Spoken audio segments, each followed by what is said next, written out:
श्री सच्चिदानंद सद्गुरु साईनाथ महाराज की जय। ग्वालियर के अवकाश प्राप्त जज श्री पी.आर. अवस्थी रेगे जी के परम मित्र थे। अवस्थी जी की एक महिला गुरु थी, इसलिए किसी और गुरु के दर्शन करने को वे गुरुद्रोह समझते थे। इसलिए वे रेगे जी के शिरडी चलने के प्रस्ताव को हमेशा ठुकरा देते थे। रेगे जी के बहुत समझाने पर कि किसी दूसरे गुरु के दर्शन करने पर गुरु दोष नहीं लगता, वे शिरडी चलने को तैयार हो गए, परंतु किसी न किसी अड़चन के कारण से वे शिरडी यात्रा से वंचित रह जाते थे। तब रेगे जी ने बाबा से उनकी शिरडी यात्रा सफल करने के लिए प्रार्थना की।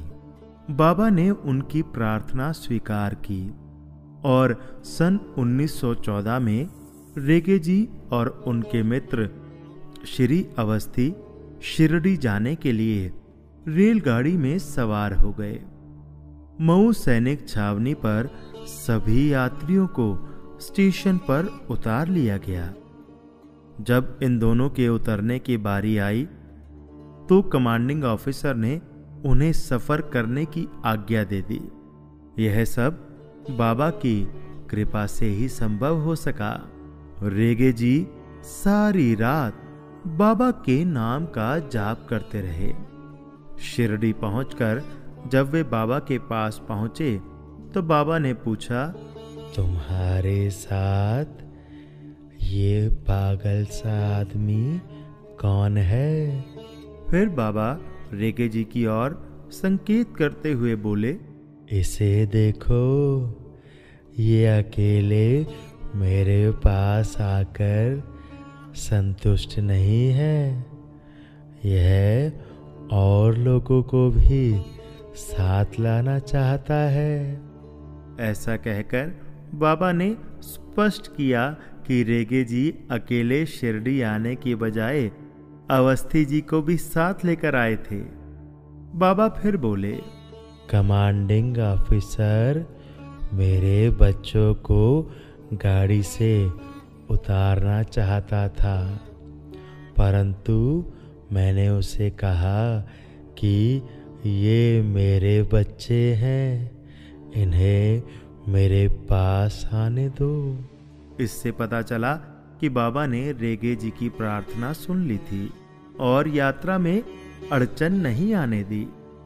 अंत में बाबा रेगे जी की ओर देखकर बोले, रात भर इसने मुझे सोने नहीं दिया, सारी रात मेरे बिस्तर के आसपास बाबा बाबा की आवाज आती रही। बाबा की बात सुनकर रेगे जी और उनके मित्र आश्चर्यचकित रह गए। वे समझ नहीं पा रहे थे कि रेलगाड़ी में होने वाली घटना का बाबा को कैसे पता चला। बाबा का ऐसा प्यार देख के रेगे जी की आंखों से अश्रुधारा प्रवाहित होने लगी। इससे ये पता चलता है कि बाबा किस प्रकार बड़े अद्भुत ढंग से व्यक्ति के विचारों को बदलकर अपने भक्तों की हर क्षण सहायता करते हैं।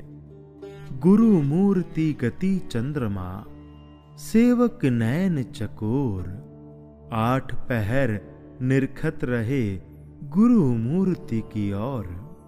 भावार्थ, गुरु की मूर्ति चंद्रमा के समान है और सेवक के नेत्र चकोर के तुल्य हैं, अतः 8 पहर गुरु मूर्ति की ओर ही देखते रहो।